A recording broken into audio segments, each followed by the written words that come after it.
Well, good evening, and welcome to this edition of A Walk Down Memory Lane. I'm your host, Earl Baston, and joining me is co-host Dennis Brown, and I'm in for a night. I am surrounded by former Somerset Cup match players in George Emery, Roger Trott, and Mark Trott. Dennis, after last week, having just two St. George's players on, you decided to bring on three Somerset players to make you feel more comfortable. Well, you forget the last time was Dean and Clay. Then Yes, you had Allen, Randall, and Dexter Smith. yes. That was some time ago. So I Yes. don't forget. I don't forget. So, I don't forget. So I had to make it a little even by inviting some Somerset guys on, guys who two guys in particular, George and Roger, who I played a lot of youth cricket with and against, and Mark, who is a legend in itself with Bermuda, Bayless Bay, and Devonshire Rex. So it's a pleasure to have these guys on tonight. Oh, and Somerset and Club match. Sorry. Well, I was just going to say, because it's interesting that many of these guys played together in so many different teams, and it's going to be good to actually hear from them about moving around in different teams and those relationships built and just the fun times. And I know I'm going to start with George, because George, take us through your memories of playing with Roger and Mark throughout your time. It was good. It was a challenge. It was a challenge for the rest of us because we got two good players at the club. So that made everybody else that was trying to make the team out demonstrate play better to bring up that game. Because these guys were good. When they came to the club, they were good. They made us better. And they were very good. It was Roger came as a wicket-keeper, but also could bat early. But we had early on the batsman. So for Roger, he had to just fit in where he needed to fit in, which was if it was he had to come 4 or 5, so be it. But Roger can also open bat. That was it then.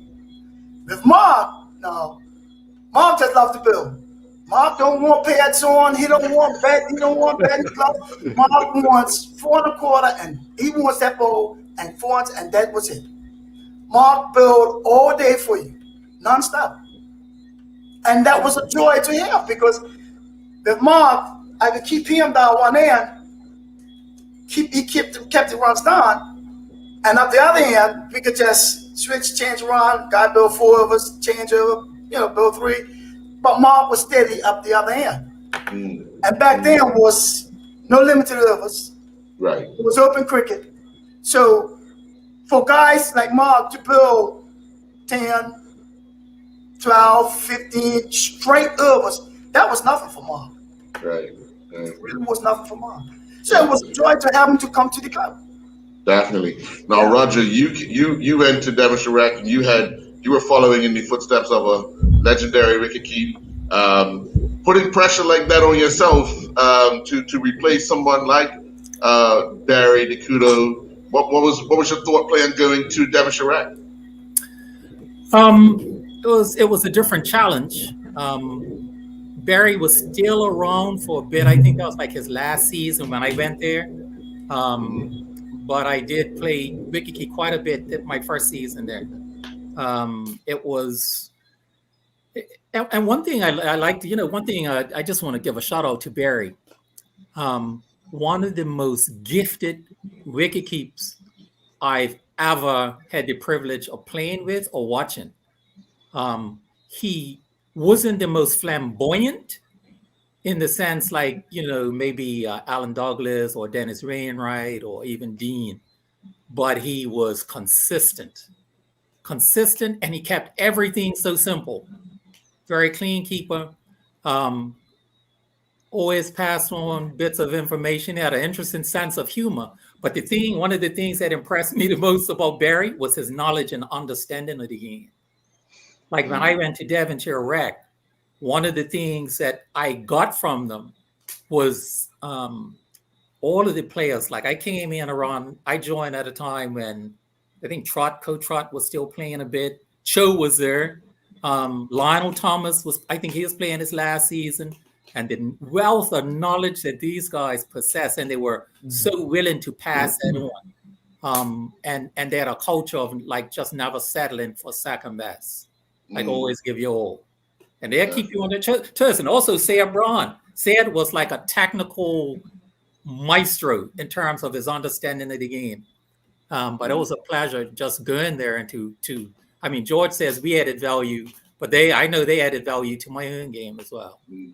Definitely. And for you, Mark, going to a club like Devonshire Rec with the bullying attack that they had, being a youngster, what did you consider your role on your own? What did you consider your role to be going into a team like that? Yeah, well, like my brother, when I went to Devonshire Rec, I have to thank him in this regard. It definitely took me to another level. Like, it just took me to another level. You know, I had played in Bayless Bay, all good players. You know, I was fortunate, you know, when you got opening bowlers like Terry Burgess and George Rock and Darren Trott and a few others who we played with. And then, you know, change bowlers like Stan Smith. So when I went to Devonshire Rec, I realized I was going to a situation where the bowling attack was a very good attack. I mean, you talk about Cove and Pacer, and then Cho Smith, who was always steady, and you know, and then you had George himself, who a lot of people underrated his ability when it came to his bowling, but his bowling was first class. So when I went there, it was like it was really a learning stage for me, and it helped to take me to a new level. And one of the people I really thank a lot, and it's odd because he was a left arm bowler, and that was Code. Code taught me so much, man. Code taught me that it's just the little things that defeat a batsman. He said most times people are looking and they're going ooh and ah when the ball's beating a guy by 3 or 4 inches, but it's not getting them out. And the great bowlers know how to make the ball move maybe a quarter of an inch, and it looks like the same delivery, and the guy nicks it, or he misses it in a clean bowl, or he misses his LBW. Like, he taught me all those little things. He taught me, like, just simple differences in gripping the ball. You find it's doing a little too much this way, then maybe bring it back a little bit this way. Like, those are the things that I learned, and it actually helped me become a better bowler, because up to that point, I had consistently been in, like, the top 10 in bowling averages every season, consistently as a change bowler. And then when I went to Devonshire Rec, I was finding myself finishing, you know, in the top 3, the top 5, because the little things that I got taught there. And like Roger said, there's guys they didn't settle for second best. Like, I understood now, we played them in a game, just taking it back a little bit. Game down, maybe champions down at Bayless Bay, you know, it's a semi-final. And they beat us. Roger and I were betting, I'll never forget it. We had built up a little partnership, but they ended up beating us. And when I went to Devonshire Rec, I realized one thing. It was because those guys just did not settle for second best. No matter what the circumstance looked like, even if it looked like you was going to lose, those guys are going to fight right to the end till the result came through one way or the other. And that's a mentality that the senior players, Sayed, Cole, Cho, Lionel Thomas, Barry Kuda, those guys bought that, and they weren't accepting no standards below that. Yeah. Dennis? Yeah, so I want to ask you guys, and this is for everybody, how did you guys get into cricket? And coming up, who was some of the people who influenced you guys when you got into cricket in the beginning and through your youth? Well, I'll start first, because one of my best memories, every summer, my brother and I would play by ourselves in our yard. We would play cup match. We play Eastern County. We play Western County. We'll play Central County, and we'll play test match cricket. And our matches were my brother is so like creative and and he would commentate throughout our whole game. So our commentary going on while we're playing Whoa, cup match. whoa. And it weren't like you get out once and my brother go in, or he gets out once and I go in. We had to get each other out 10 times Whoa. before the other could go to bed. And Whoa. each time, so if my brother got me out, say I was Somerset, and Campbell Simons got out, or Kenny King got out, because that's who I would say, okay, Kenny King, I'm facing now. And while my brother's commentating, if he got me out, I would have to leave the pitch, walk away, go off to this pavilion, this little hut, Oh, and wow. come back out with my bat under my arm, Oh, wow. and he'll commentate while I was walking back in. Like those are some of the most, like That's some really fun memories I have about growing up. And then when I transitioned, actually my brother and I started playing for Flats first for like 2 summers. They did the summer cricket clinics. And at the time, Bay didn't have a team, but Flats did. So George Rock and Earl Hart used to take us summers. And we'd play against like St. George's, Rangers, Somerset. And also, I think I was like 8 or 9 then. And I think the league was under 16 or something like that. But that was like some of my earliest memories. And then later on, George Rock took me down Bay, and he had the youth program down Bay. So I'm really grateful for him, and even Bob Jones a little later on. But definitely, I mean, my earliest memories, probably my fondest, when there was no crowd, but there was a crowd. Because my brother would make sure that there was a crowd. Here runs Toppins Parfit, left arm over the wicket, and he comes, pulling to Campbell Simons. Ooh, and that one's beat him outside the off stump. Just okay, he's got to watch that a little care. But that's how it was. Whoa. And that was our days. And we would play, by the way, we played 2 innings. So we're in a 1 innings game. We had to get each other out 20 times. Whoa. Before the Who won the most? Good question, you know. I remember Mark, who won the most? Well, I would say I won most of the time. You know, at that time, my batting skills were a lot better than they were, and as I got older. But as Roger said, we would like, and particularly like during summer holidays, my parents would leave to go to work. And you know, at that time, you know, you stayed there, you didn't have to worry about nothing. Your neighbors looked out for the kids, and their stumps would get put up, and we'd make our own stumps, go find some nice thick sticks, put down, make our own bales. And so the funny thing about that is that there was a neighbor, this gentleman by the name of Charles Tucker. He used to work for the bakery, and he's laid right across, and he used to watch us play all the time. And one day, I'll never forget, he came home, and he called my brother and I, and he had gone to the International Sports Shop, and he bought us a proper set of stumps and a bat. And like, that sort of like transformed us, because it was like somebody was watching us and we didn't even know. And like Roger said, like we had pads before a lot of guys had pads. Because, you know, the legal pad, the 14-inch, well, the back cover was like a little cardboard. Maybe you should take that off, put that on, put tape on, that's your pads. Go to the wicket, back. And like you said, I commentated every game. And like when we played test cricket, same thing. In comes Michael Holding to so-and-so. And yeah, we guys had a love for cricket. And I think one of the things I would really like to say is I thank my daddy a lot.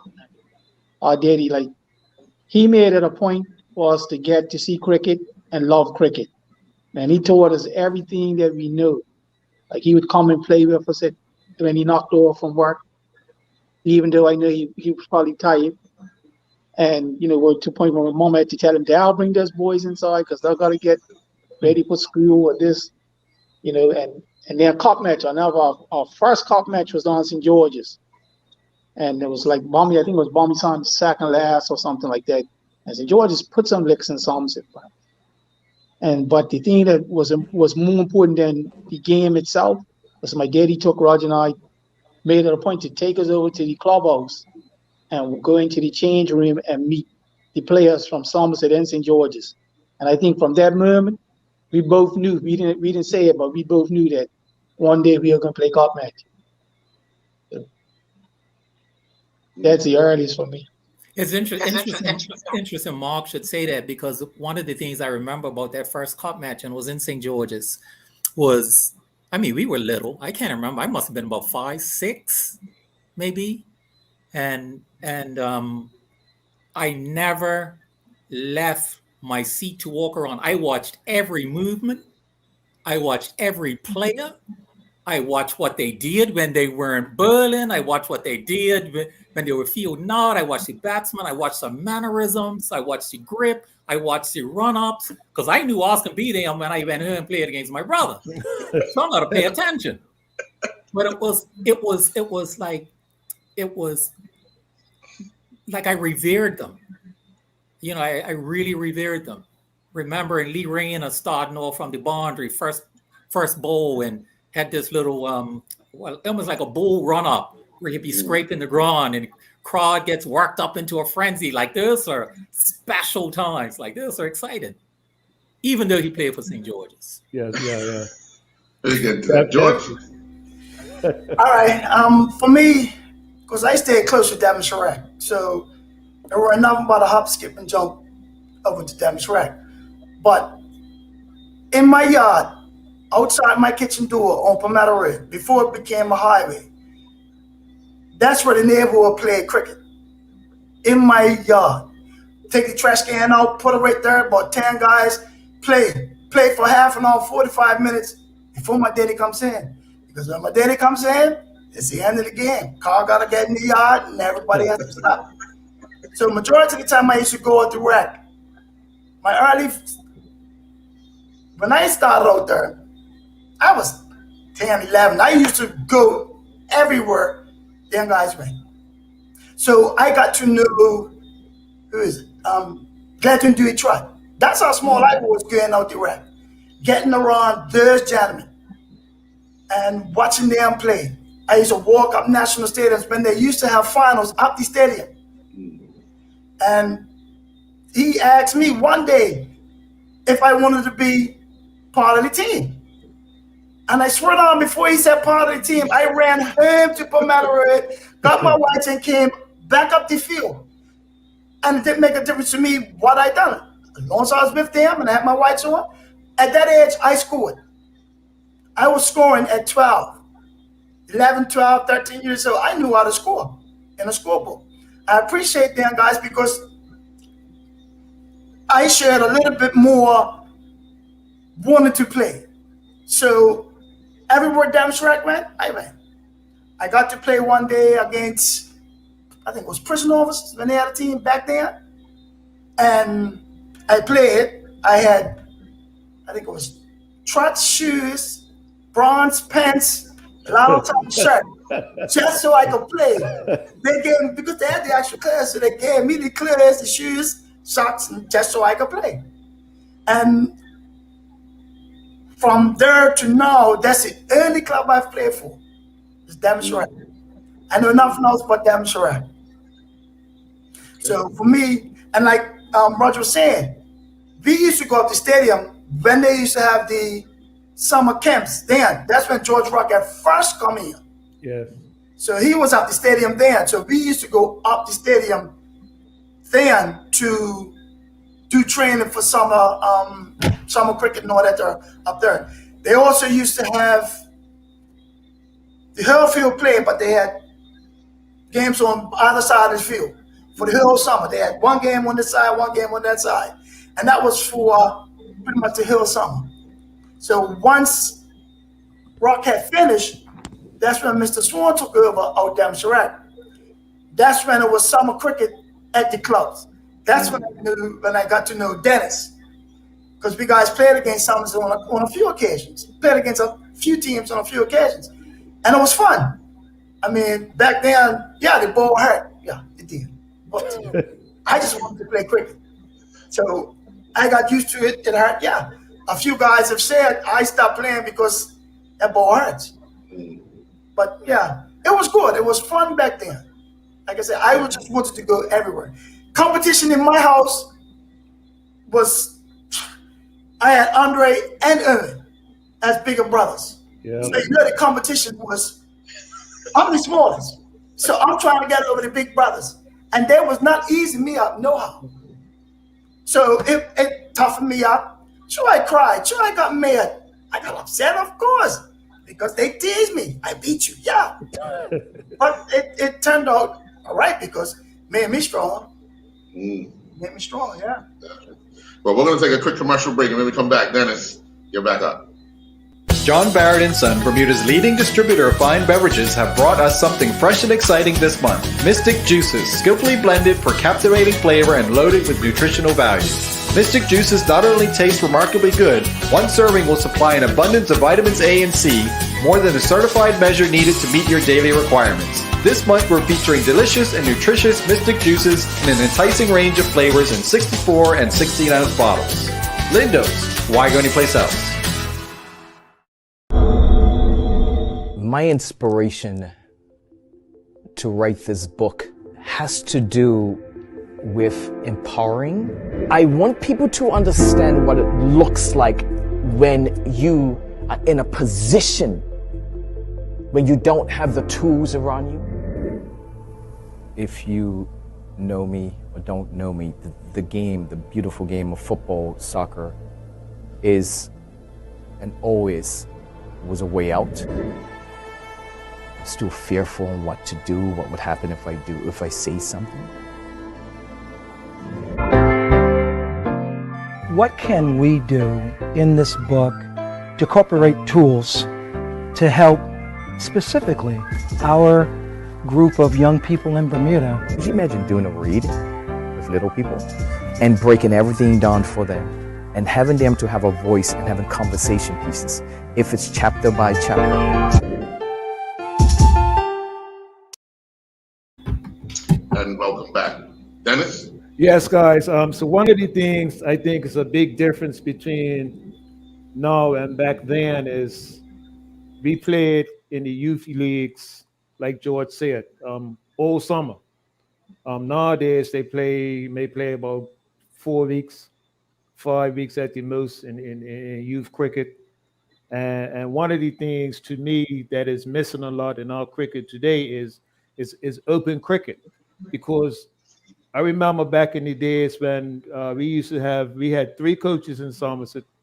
We had Colin Blades, we had, Lee Rayner, and we also had Mackie Simmons coaches from time to time. And one of the things they taught us was, and with the open cricket, was how to build an innings. And that made you appreciate staying to the wicket. And the difference today is that these guys are coming up, and there's no disrespect to 2020, but these guys are coming up learning 2020 cricket. And to me, once you get into cup match, you see a big difference. Look at the way a lot of these guys got out in cup match this year. You know what I mean? Going for the big hits when they didn't have to. You hit a 6, and then you want to hit another 6. You know what I mean? So the open cricket back in those days gave us the appreciation of how to build an innings and like I said, and treasure your wicket. I used to hate getting out. You know what I mean? I would stay there, and I remember playing in a game against Policefield when Adrian King first came to Bermuda. I was about 13, and Horton sent me out there at number 3. We lost an early wicket, and Horton said, "All I want you to do is stay there and support Reed." So I stayed there for like an hour and a half and made 11. But at the end of the day, I did my job. You know what I mean? Got us out of trouble. And at the end of the day, that's what's missing to me. Like when I watch cricket, like everybody wants to hit the ball outside and instead of making 1s and 2s. And you know what I mean? So that's what I see the difference between today and yesterday. So I'm going to ask all you guys a question. And coming up in youth cricket, we played a lot against Devonshire. And one guy in particular, man, I want you guys tell me something about this guy whose name I'm gonna bring up. This guy to me was not just a good cricketer, but an excellent footballer. Paul Pierce, parent chief, was probably one of the most gifted cricketers that I played against coming through, and what impression did Paul give you guys when you guys played with him coming through? Because I thought he was an excellent cricketer. I mean, a great spinner, and you know what I mean, just a good leader. So how you guys think about Paul? I'll let George start it off. Well, one thing about Paul, Paul was, well, how can I say? Paul never done anything hard. He didn't take it. He took it seriously, but he played like it was nothing. That's how he played. Nothing fazed him. Nothing fazed that guy when it came to football or cricket. Like you said, Dennis, he was a good spinner. He could bat a little bit, but a good spinner. And he knew what he had to do. Every time he knew when he came on the ball what he's got to do. He didn't have to explain nothing to Chief. Chief just done what he had to do. You know, he took it seriously, but he was just so nonchalant about a lot of the things he did when he was on that sports field, because he knew what he could do when his time was called to do what he had to do, which was spin the ball. He knew how to settle field. He weren't afraid to say, hey, look, blah, blah, blah, this needs to be that, change this, change that. Because he knew what he was doing and because of what he demanded, a lot of the times he got what he needed when he came on the ball. So to me, Chief was just naturally talented, like you said, Dennis. Junior cricket, because that's when we first met him, when he came here, was junior cricket. Didn't know nothing about Chief, but when we saw him start playing, yeah, Chief was good, really. Yeah, and both sports. Both sports. He was that good where he was able to play for hotels. He was able to play without a problem. Hotels loved that guy to death. They done anything that Paul wanted for them because they know what the talent they had in Paul, the Chief. Yeah. Mark? Yeah, I one thing I have to admit, there are two players I played with that were spin bowlers that were just exceptional. Paul and Stanley. Both of them left arm spinners. And what I loved about Paul was that one of my best recollections when we guys went to the youth tournament in Canada in '79, and he was one of the youngest on the team. Like most guys were like my age. We were going 18. Chief was I think like 16, good just about getting ready to 17, but he was like a youngster. And Charlie was such a great tactician as a captain at that age. Like he knew the game in and out. That Paul and I would always be first and second chance. Always. Anthony Bailey and usually one other would open the bowling because Bailey had a fantastic tournament too. He was by far one of the top bowlers. But when it came to first and second change, it was always me and Paul. And like what I loved about when I was bowling with him, like he would come to me and say, hey, I'm got that guy, man. Just make sure the other guy stays on that end. And like if he was telling me he's got him, I just knew he had him. So I did everything in my power to make sure that the player that he wanted to stay on that end, stayed on that end. And sure enough, the next over, Paul had him. Like he was that good. And even I went out to rec, like, same thing, because we had played together. He would say to me, hey, look, keep him, just keep him there, man. Don't let him get up there. Got the other guy. And like George said, people would call it arrogant, but he was just that gifted that he knew that he had the guy out. So you sort of just, okay, that's what he wants. So in some regards, that's how I actually became a better bowler, like bowling with people like him, because it made me concentrate that much more to do the job that I was being asked to do to help my teammate out. So lots of times I might bowl in a game and we were playing an overs game, and I might go 10 overs and end up with 7 maidens, and he maybe got 3 or 4 wickets, but that was he playing, and that's how it worked. And as far as football was concerned, well, and the other thing about him, he definitely was a player that, in my view, should have been able to play cup match. Like, that's how good I thought he was, like as a spinner. And then, as far as football, football was like cricket. It was like saying the ABCs, man. It just came naturally to him. He's one of those guys that was just born with this natural gift. A la a.k.a. Dennis Brown. Some guys are just born like that, man. They have this gift. God's given it to them, and are multi-talented. He is one of those guys. So, he was an unbelievable player, football and cricket. Roger? I didn't play against him or with him much, but what I remember, the one word comes to mind when I think of Paul Pierce: effortless. Like, he made everything look. George talked about, he had this. It was cocky, but yet almost laid back, but cocky at the same time, but laid back, like unassuming, but cocky. But it was this like mix of effortless. Like, everything was effortless with him. I never saw him like straining and like just he looked like he was enjoying what he was doing, whether it be football or cricket. He had the same aura about him, this confidence, this giftedness. I just effortless is the word that comes to mind for me.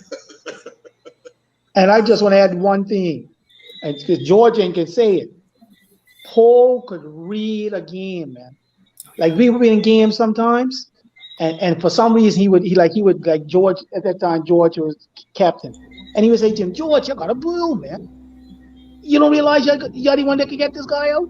Like he read situations in the game, and you're saying, like, why would he say that? Like, we're still on top, but he was, regardless of being on top, he just knew that this particular player would get out if Emery Bull, or this particular player would get out if Pacer came back on.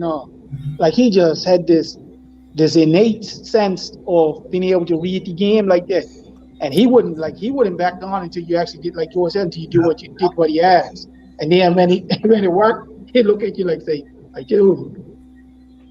Yeah, and Pacer, man. My first encounters with Pacer were in the youth cricket again up National Stadium, but I remember one game in particular. They had the first All-Star cricket game, high schools, and Roger and I were playing for the West, representing Warwick Sack at the time, and Pacer was playing for the East, representing Robert Crawford. And in the first over, I believe Pacer had 2 wickets. Took 2 wickets in the first over. So that brought Roger and myself to the wicket together. And we ended up stabilizing the innings. I think we put on like 65 or something like that. But Pacer was unbelievable. I mean, even at that age, like at 15, 16, Pacer was unbelievably quick, hostile. Like I said, I think the West were like 2 for 0 or something like that, and Roger and I just stabilized the innings and whatnot. But Pacer to me was pretty to watch. Like his run up and everything was just absolutely pretty to watch. How you guys think about Pacer? Oh, talk about that. I tell people all the time. George played in that game too, didn't you? Yes, I played in that game too. Yeah, he played. yeah, that's right. I played in that game. Losing team, but he played. Losing team, that's it. I tell people, I had to deal with him Tuesdays and Thursdays in training. Right. So guys only got to face him once a year. George had to face him every week. So we knew what he was about, but he was so intelligent when it came to bowling. At that age, Pacer was smart.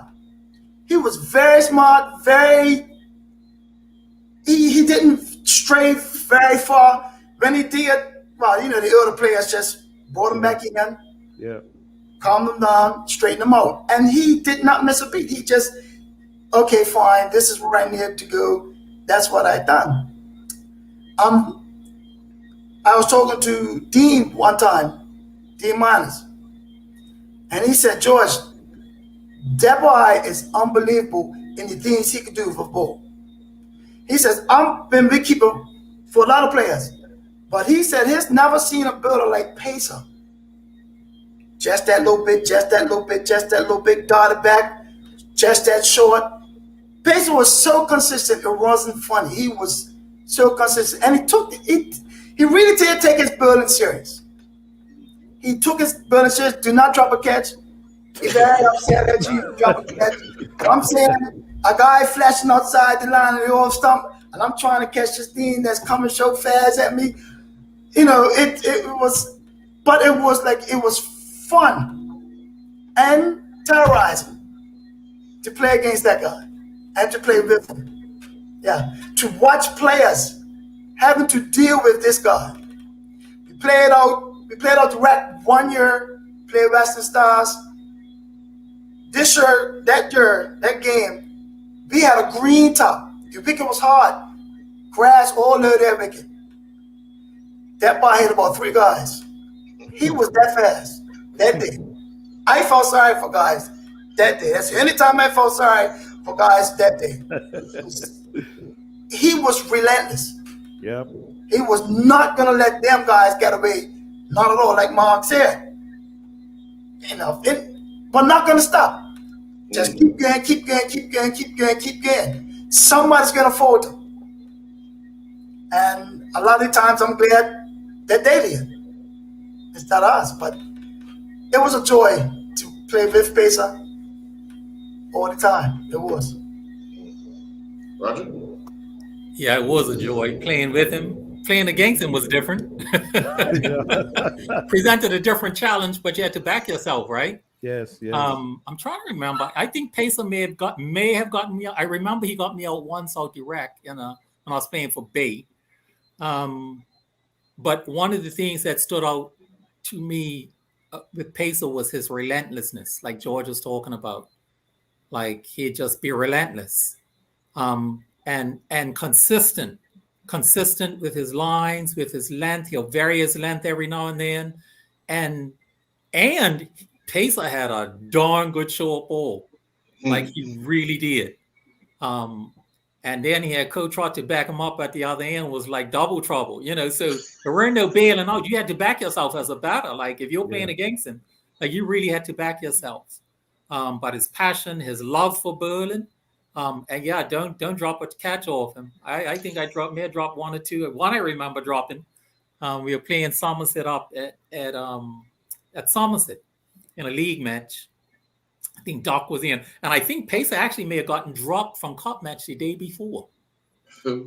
Well, I had seen Pacer bowl fast, and I thought like he was quick. But if he must have bowled at least 10 yards quicker that day. Everything was flying through, like from his first bowl. Remember that, George? Just really running in, hitting the pitch hard. We had Somerset in a bit of trouble. Doc flashed that one outside the off stick. And I went to catch it. And it was an awkward height, so I didn't know whether to catch it with my palms facing up or down, and then like this, that, and then bloop, on the ground. Boy, I'm telling you, that boy made off by.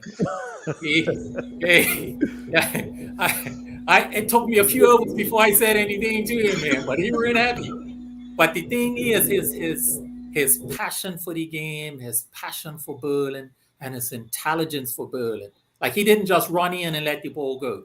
Like he knew what he was trying to do from the moment that he started his foul. And I think that was one of the things, like even not just with Pacer, one of the things playing with Rack had this culture of like teaching players about reading the game. They just had this culture and understanding like the different phases of the game and what to do. And like Dennis was talking earlier about 6 hitting. Braun used to always say, how a lot of players, Sarah Braun would always talk about guys here would do block, hit, 6, block, 6. And it was always about like reading the game situation, understanding what the situation called for and playing accordingly. And it was always about thinking, like always asking questions like Thomas and these guys asking me questions to get me to think. Not to kind of catch me out, but just to get me to think more about what I was doing in a match, whether it be wicketkeeping or betting. And Pacer certainly was in that category too. Mark? Yeah, Anthony Pacer Edwards, unbelievable player, man, unbelievable bowler. I used to call him the silent assassin because when he was bowling, he didn't say too much, but he would speak with every delivery that he bowled. And what you loved about him is he just losing. That word was never in his vocabulary. And the game, funny, Roger was talking about when we played Somerset. Ironically, that was the game I actually made cup match the day before because we both played the trial game before that, and he got dropped. So it was actually kind of disappointing for me because I had always wanted to play in cup match with Pacer and Terry because they were the opening bowlers the year before, and so I was very much looking forward to it. But you could tell from the time the game got played at Somerset that he was on a mission. Like, okay, you dropped me. You're going to regret that you dropped me, mate. I don't care if it's the league team or not. And that day, he was super quick. I mean, he bowled a couple of bouncers. If they had hit people, they wouldn't have been alive to talk about it. But when he bowled, he always bowled with a plan. Like you could see it. Like lots of times I would be feeling like sort of third man bunch. So I could see him. Like he'd run in, you could see, that one swung in. That one swung in. And then the next one, you knew in swing, the away swing was going to come and the guys get naked. And then guys can catch it and slip so Rogers can catch it. And so lo and behold, that was it. Or you knew he was coming, and if he bowled like 2 short pitch balls in a row, you knew the Yorker was coming. And that was one guy that could bowl a Yorker. But like Pacer didn't bowl a Yorker and the guy went out. Pacer bowled a Yorker and the guy sent a some cartwheeling. So he was a guy I just loved playing with because the word lose, that wasn't in his vocabulary. And it's funny that year that my Roger and I were lucky. Our first year, Devonshire Rec didn't lose a match. Didn't lose one match. Western Stars had a powerhouse of a team, man. I mean, and they had been champions. You look at guys like Coach Jeff Richardson at Somerset, Arnold, Doc, Porky, go rest in peace. Those guys were all top class players, and was no misgiving why they were champions too. And for us to be throwing them, like that was a big accomplishment. And we didn't lose a whole match. And the amazing thing is, we never went past number 6 in our batting order that whole season. And that only happened when we played. I think we played Somerset or Willicots. We got down to number 6 in a game. Other than that, we were winning games by 9 wickets, 8 wickets, 7 wickets. But we never got down until one match close to the end. Then like that culture was there. But Pacer, silent assassin. Yeah, class. And the one thing I always remember, I think it was his first cup match or one of his first cup matches up in Somerset. Pacer got 5 wickets in an innings. And in that innings of 5 wickets, I think he bowled 4 guys. And our batsmen get money when they make 100. Well, that's the first time I ever saw a bowler get so much money that you would have thought he had made 100. But that's how good the guy was. He was exceptional. Well, we're going to take another commercial break, and obviously, Dennis, you want to get into why these guys went Somerset instead of coming to the champions at St. George's. We'll be right back. Seriously? The use of butter goes back millennia, and its exalted status in the cooking world and in so many kitchens is undeniable. Around 3,000 years ago, ghee, or clarified butter, was developed in India and is the cooking oil of choice in many regions of the subcontinent, and compared to butter has a higher smoke point, reduced dairy solids, and a more robust, nuanced flavor. And to Organic Valley, creators of a certified organic version of this versatile traditional staple. This month we're featuring Organic Valley Ghee Clarified Butter. Lindos, why go anyplace else? My inspiration to write this book has to do with empowering. I want people to understand what it looks like when you are in a position when you don't have the tools around you. If you know me or don't know me, the game, the beautiful game of football, soccer, is and always was a way out. I'm still fearful on what to do, what would happen if I say something. What can we do in this book to incorporate tools to help specifically our group of young people in Bermuda? Could you imagine doing a read with little people and breaking everything down for them and having them to have a voice and having conversation pieces, if it's chapter by chapter? Welcome back. Well, Dennis, I had to get Eddie in because I'm about to get real. So. Oh, you are. Get here. Okay, so one of my questions actually was, why did you guys choose Somerset in Cup match? I remember George used to actually live in Somerset, right, George? Well, I ended up moving to Somerset, yes, but I stayed out by Damsrek. I moved to Somerset 1980, yes. Right, so I'm saying you wouldn't have been able to come across the bridge if you didn't play for Somerset.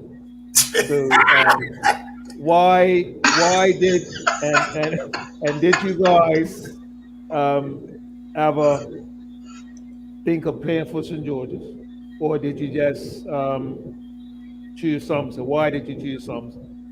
That's everybody. Well, my thing is that I wasn't too much interested in playing cup match, but I did have a cup match trial down St. George's. I ain't gonna lie to you. We was playing Bay. Damsrek was playing Bay down Bay one day, and Bojangles, that's the show, asked me to come to St. George's for the final trial to help out, to give a little bit of extra competition for the players down there. Because in my heart, I said, yeah, I'll come. It made a difference to me. Because I wasn't into it then. I really wanted to. So I did go down there, but it was just for that one trial. However, the reason why I choose Somerset, because the majority of my players that I looked up to was playing for Somerset. Lionel Thomas was the only person out there track that was playing for St. George's. Everybody else was playing for Somerset. So I said, okay, fine. I would do my thing. I'll go play for Somerset. That's who I was for coming up anyway. I wasn't sharing it like, yeah, like everybody shares it, but that's who I was for. I was a silent, champion for Somerset. But yes, my thing was I followed my senior players who was playing for Somerset to go play for Somerset. Okay. Yeah. Mark, you was ready to jump in? The funny thing is, and Earl would know this, I actually got selected for St. George's as a reserve in cup match. I was about 18 then. And funny thing, let me tell you the irony of that, because Roger would know, we guys were raised Somerset people. And the funny thing is, I never told my father that I was going on St. George's for trial matches. Like St. George's were having trial matches for the week. I was just telling him I was going, Charlie is my boy back then, and he's even a new player, but Charlie was trying to break into cup match, and so I was going to watch Charlie. I was going on there playing against, and I was just praying that he wouldn't see my name in the papers for the game or whatever. And anyway, when I got selected, I didn't realize it was from Cody House. So Mr. Casey, I think he was the chairman of Cody House. My father answered, and he said, "Son, Dad, I just want to congratulate your son." So my daddy said, "Congratulate my son for what?" So I just reserved for St. George's for cup match.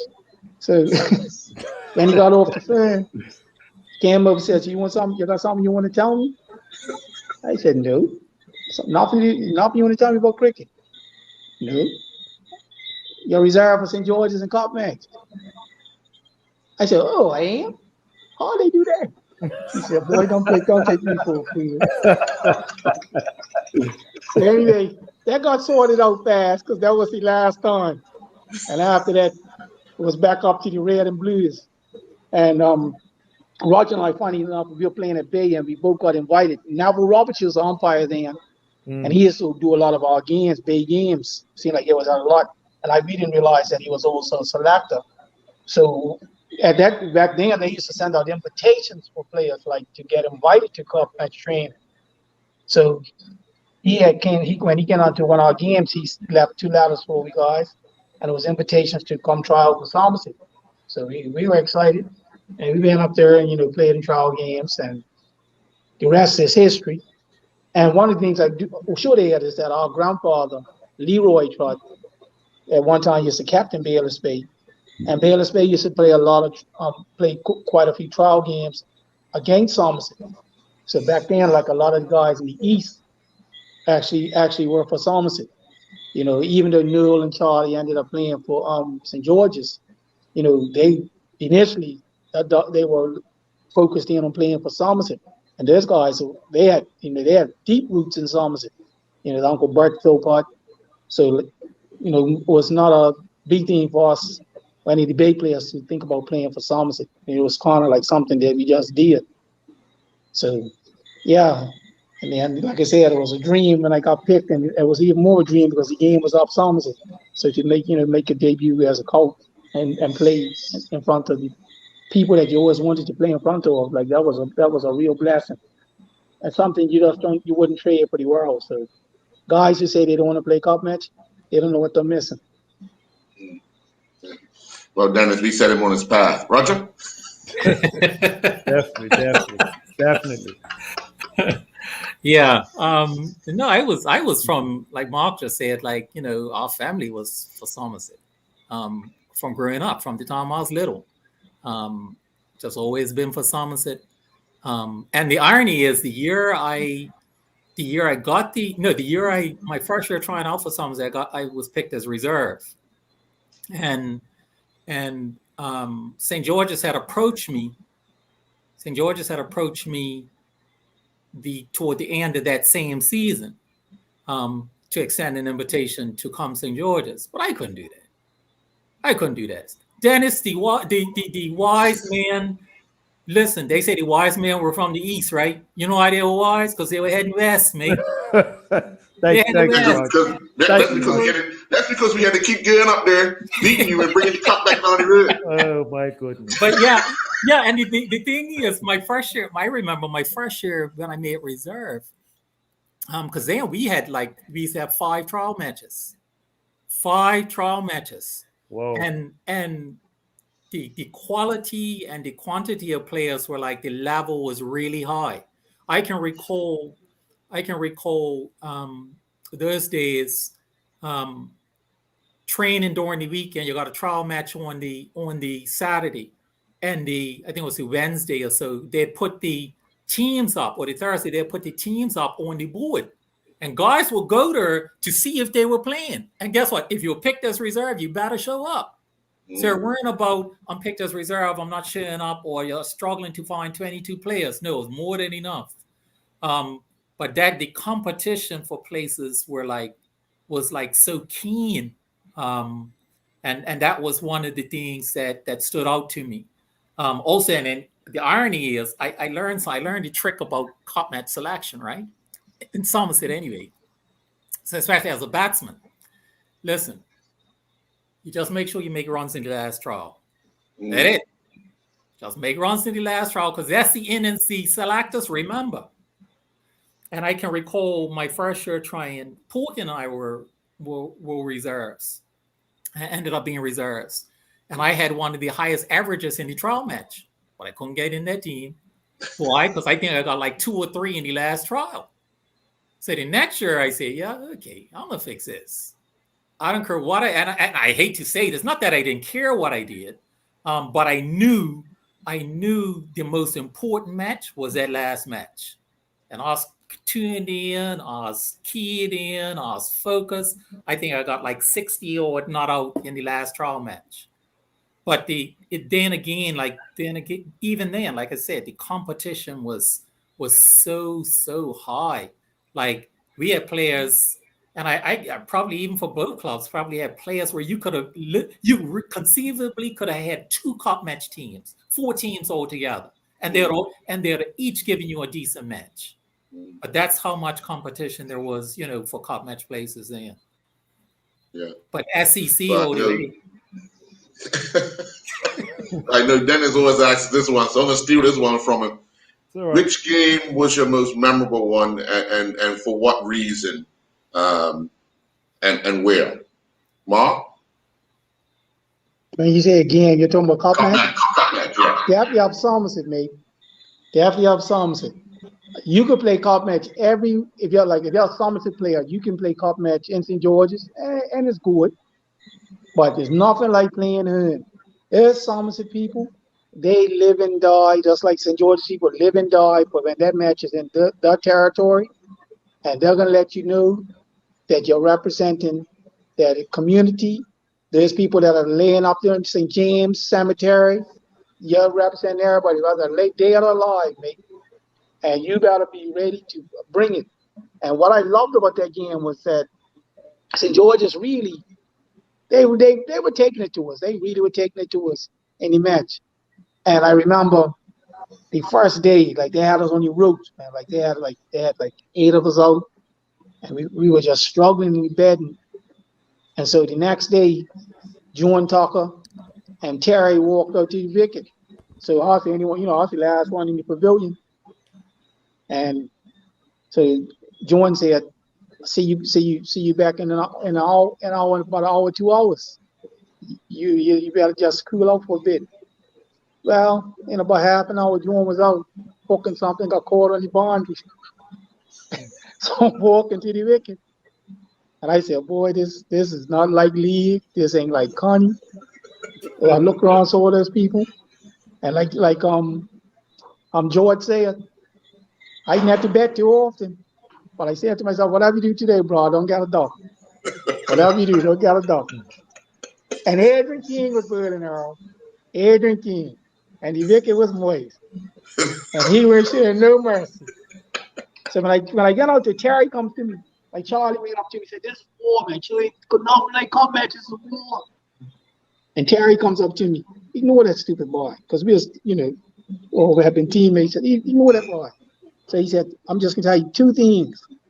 King's either going to try to york you or he's going to try to burn a bunter and screw you. Yep. So I said, bunter's coming first. He said, yep, you're right. First ball, that thing flew across. I could hear it going past me. It was singing. So Terry looks at me and says, yeah, you got him. I'm looking at Terry saying, like, keep quiet.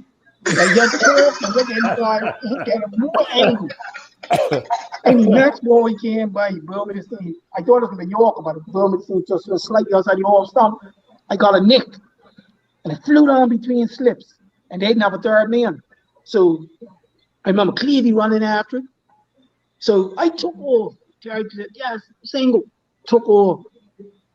And as we was turning, Clevey got a fumble. He says, 2.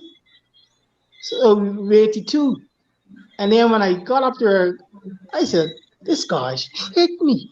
I'm going to face King again. Oh, yeah. And the funny thing was, Terry walked up like, he realized I was nervous. He said to the umpire, can I have words? So he walks up to me and says, you got him, kid. You got him. I got a little edge to him. You got 2. Can't get you out now. Plus, you like fast bowling. You can handle that, man. You come here last, that's all you face. I'm sitting there saying, and then he says to me, plus Maxwell Curtis up the other end, his bowling spin. Let me take her in.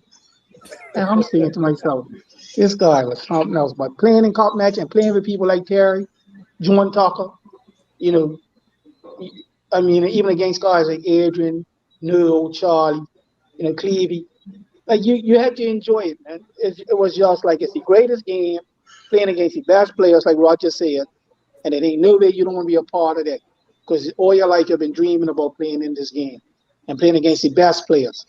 Like when I tell guys today, Roger Connor said it. When my first trial game, I had to bowl against Winston Reed, Tyrone Smith, like all the guys that were playing in cup match, and they weren't trying to lose no spot to no rookie. And at that time, how could you? I knew I couldn't make the team, but I just kept trying. I mean, yeah, Cole Trott, Robert Hines, Al James, Pacer Edwards. So you just learned you got to be patient. You got to be patient.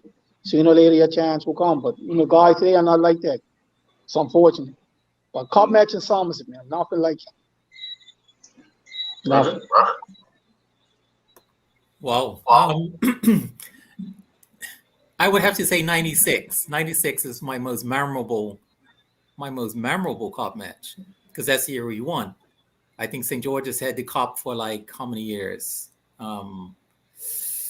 It was about 13, almost 14 years since 83, I think it was. Something like that. They had it. And we won for the first time since that time. And Doc and I were at the wicket when the winning runs were scored. And that was the year Clarkie Trott overthrew the ball. Clarkie Trott, yes. Clarkie Trott overthrew the ball. And His bail is they made. So the interesting thing, my bail is they made. Cousins. The interesting thing about that is that when I went to the wicket, we were in the last over. We're getting into the last over of the match. And it was actually dark. Ordinarily, umpires would have called that game. Teams would have been off that field. So when I came to the wicket, I can't remember if it was Butler or somebody came to us and said, listen, called me and Doc together. You guys look, it's a little dark. We have to offer you light, blah, blah, blah. Doc and I looked at each other. I said, Doc, let me tell you something. If we walk off this field, we better leave our and just keep going, buddy. I'm telling you, because they will not let us out of Somerset if we come off this field now. It ain't happening, mate. So I said, we'd be here to midnight if we have to. But you couldn't see. The lighting was actually bad. The lighting was bad. Terrible for betting. So really couldn't see. And I recall that last over, I think it was Calabash Berlin. I'm pretty sure it was Calabash Berlin from Lopes Garden end. Yeah, from the garden, And I think it was Doc who hit a ball. I can't remember. It was Doc or myself. I can't even remember who was facing. Doc hit the ball. I think Doc hit the ball. Doc called me. So I took off. And then Doc says 2. I saw Clarkie Trott pick up the ball. And I said, Doc, no, man. Run. He said, run, just run. And I turned around, I heard all this noise, and I see the ball sailing over Dean Miners and going to the long leg boundary. But the thing about that is, because having played with Clarkie had one of the most accurate arms you'd ever, like wicket keeping to Clarkie, if he fielded the ball, I never had to move. So when he put the ball right over the stump to me, never had to move left or right, never. I told Doc, I said, we were talking afterwards. I said, listen, boy, if it was one player I wasn't going to run on, it was Clarkie. Clarkie could have had that throw 100 times and 99 times would have been right over the stump. And I kid you not, one of the most accurate arms. But that was one of the most exciting games I played in, period, because it went right down to the wire. Yeah. And I can recall when I was walking to the wicket, just digressing a bit, I can recall walking to the wicket. And I'm looking around the field and you could feel the tension. You could actually feel it. It was the most surreal experience, I think, for me playing sport in Bermuda. The most surreal experience I've ever had. I looked, and as I'm looking at the crowd, just trying to take in the atmosphere as I'm walking in, nobody was moving. Not a soul was moving. Everybody was rooted to that spot. So which only increased the pressure, I think, on everybody. Yeah. Another interesting aspect about that game, I can share this now. So the Thursday before, we had a pitch prepared. And I said, listen, Albert and I going out there and we had played on the pitch in the final trial. We showed up, I think it was a Monday. And Philip Galloway, bless his soul, came out to us and said, hey, you guys, man, look, what you think about the pitch, man? This is a college pitch. We said, look, buddy, Philip, if we use this wicket, you won't get 5 people out. in both days, you would not get 5 wickets. So they made a switch that week. They switched the cup match strip, and the strip that they usually use for cup match, they didn't use. They actually used the one that's closest to the club. Mm. And actually that ended up making a big difference in I think the performances of the bowlers, batting. It made the contest a lot more even. It was definitely spinner friendly, that's for sure, because the ball was turning big. Right. But that was my favorite memory. Yeah. Just before we go to George, I think a lot of people remember Clarkey overthrowing the ball, but I remember saying to myself, we should have a fast bowler on now because it was dark. And the umpire wouldn't have had to ask you for that light, because all that person had to do was bounce one. And if you missed it, they would have stopped the game because you couldn't see it. But because we had Calabash on, it allowed you guys to see the ball a lot better because it was a spin bowler. Yeah. I want to say this, Earl, before George goes. There's one thing you miss about Somerset, man. It's God's country. So that victory was orchestrated by the Almighty himself. I'm turning off now. Well, Mark, he felt so bad for you, he had to give you something. Go ahead, George. For me, it was all in 1 year. Like Roger was saying about final trials. The difference for me in my final trial was I only got to 20 runs. After 20, they called me out. Said, no, Mr. Emery, you done what you had to do. It's time to come out. I had only made 20. And that was my first year. Well, that's my first year trying out for Somerset. I played the trials. But when we came down to the final trial, I didn't have to make all that runs. After 20 runs, they tell me get out. But it's seen enough for you, Mr. Emery, get out. So, but that same year, my coat match, Donson George's, was mine. Obviously, because I got MVP that year. I was a coach and the first Somerset player to win cup match MVP. Because before that, I think it was 4 or 5 years before that, there was also George's players. So that was mine. We felt out first that year. And when it came to betting, I was nervous, sitting in that little box down in the corner. And I was sitting there by the end. It was my turn next. But all these little children were running up and down and not saying, excuse me, are you next? I'm just saying, yeah, I'm next. And they said, well, I hope you don't get a duck, you know. So it made it worse. So I was so nervous. I went in the change room. Sat down for half an hour. So I didn't have to see nobody, talk to nobody, or hear nobody, just to calm myself down. I was peeking out the window once in a while. But by time, I can't remember who was in before me. By time they got out and I walked to the wicket, I had calmed down so much. Because if I would have stayed out there, sitting down there, listening to them children teasing and saying, you can get a duck and all this, I would not have lasted 2 balls. So, fortunately, I think it took me about 10 balls before I got a single. But I calmed myself down. And then after that, it was okay. I wouldn't say it was easy. It was still never easy because, like the young guy said, your first cup match or playing cup match period, all these people around there, well, I wouldn't say you're not used to it because at our league games, we had half that crowd at our league games. So we are used to a lot of people, but cup match is different.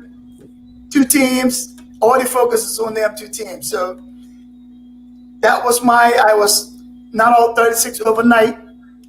Came back the next day.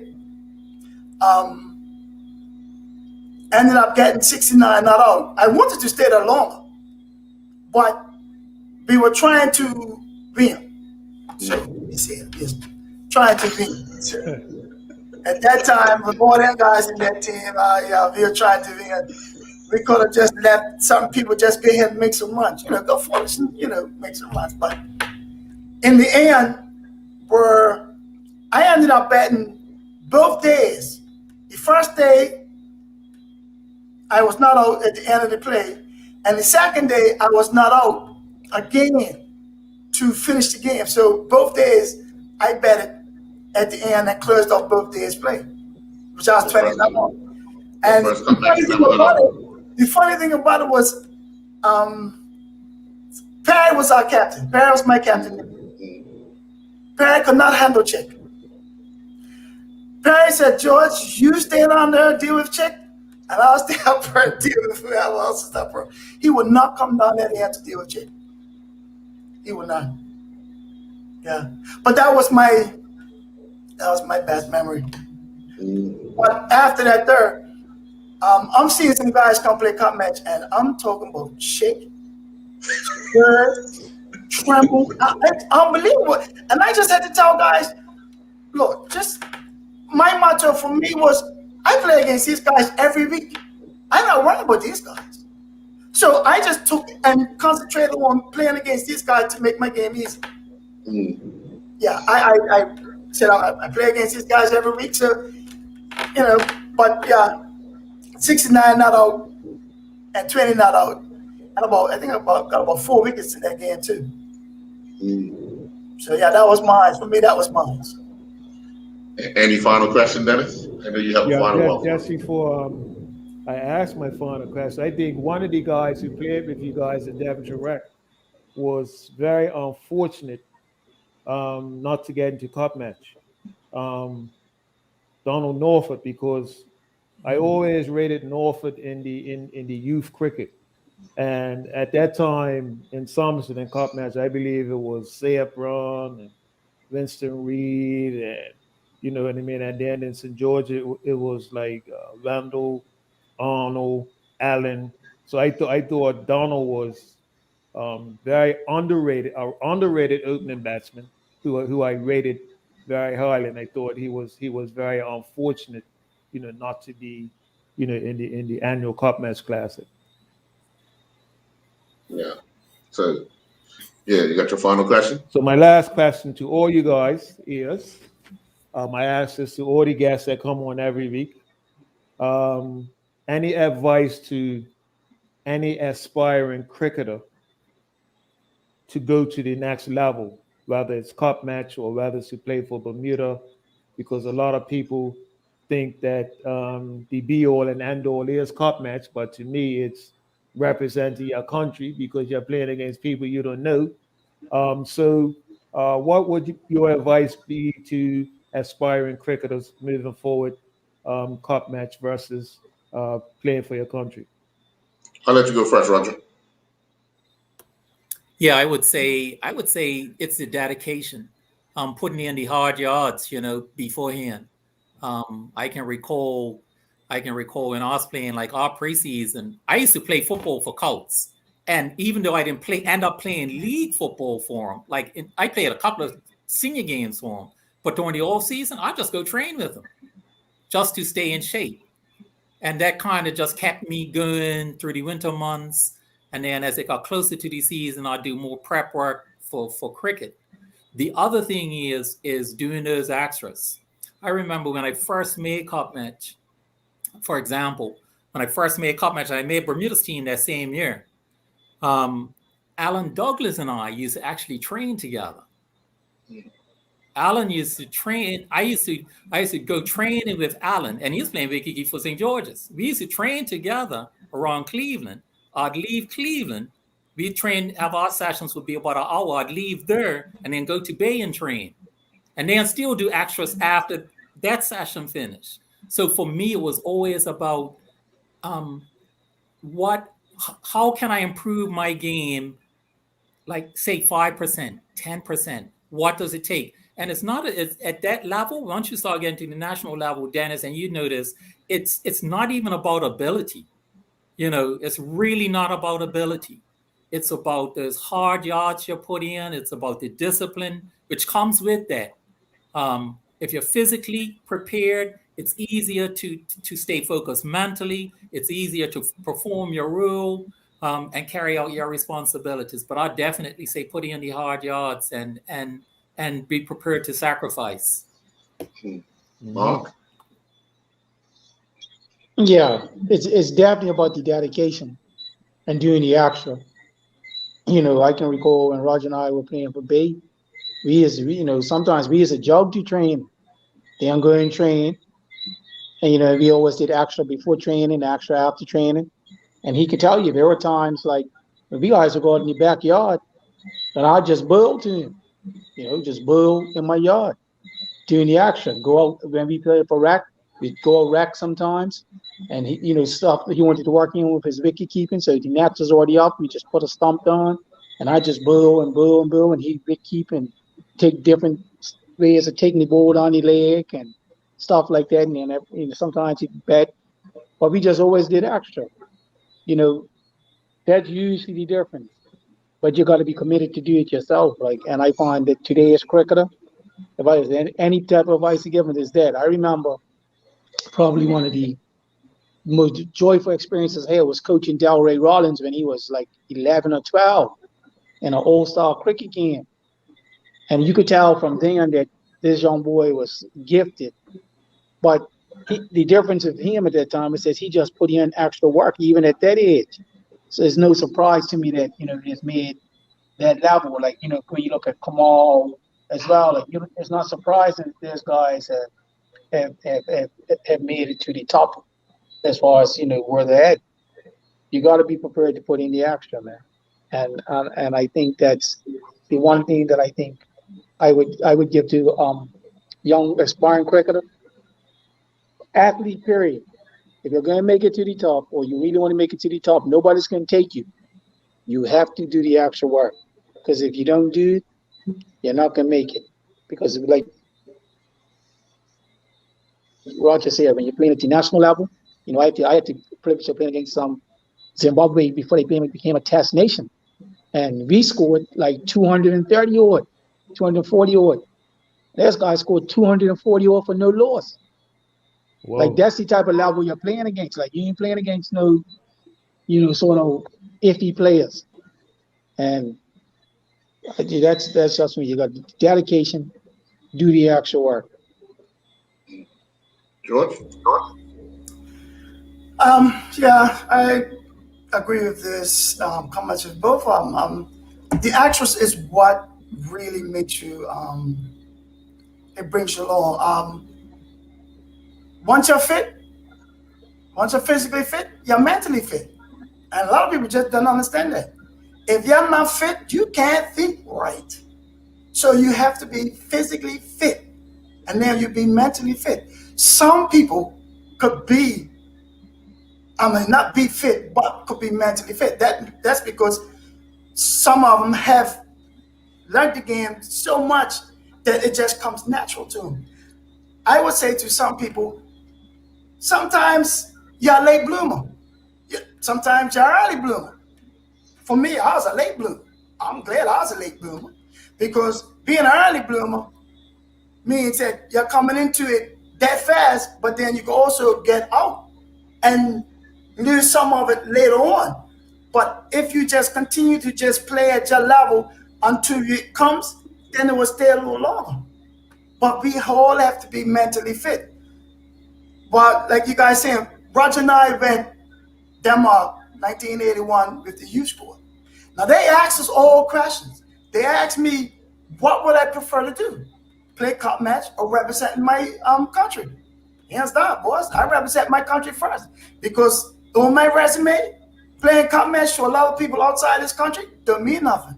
But if you have a resume saying that you play for your country, they ask you a lot of questions because you represent your country. That means you're in the top 10, 15, or 20 players in your sport. So representing your country, everybody should want to do that first. Represent your country first. It's the biggest honor you could get out of playing sport. And that's any sport. Mm-hmm. But physically fit, mentally fit, yeah, go on. Wow. Well said, Brother George. Dennis, I want to thank you for bringing these Somerset guys Beautiful on guys. tonight, because I've been thoroughly enjoyed and taken back down the road, and remembering some of the things, even when they were talking about them, you can remember the incidents, you can remember the times, and that's what I like about this, because they might not know that I know or I've seen them do stuff until they get here, and then you realize you can make a comment and they say, "Oh, okay, cool." But thank you very much, gentlemen. Enjoy the rest of your night, folks. We'll be back with another edition of A Walk Down Memory Lane next week, Tuesday at 7:30. Enjoy the rest of your night.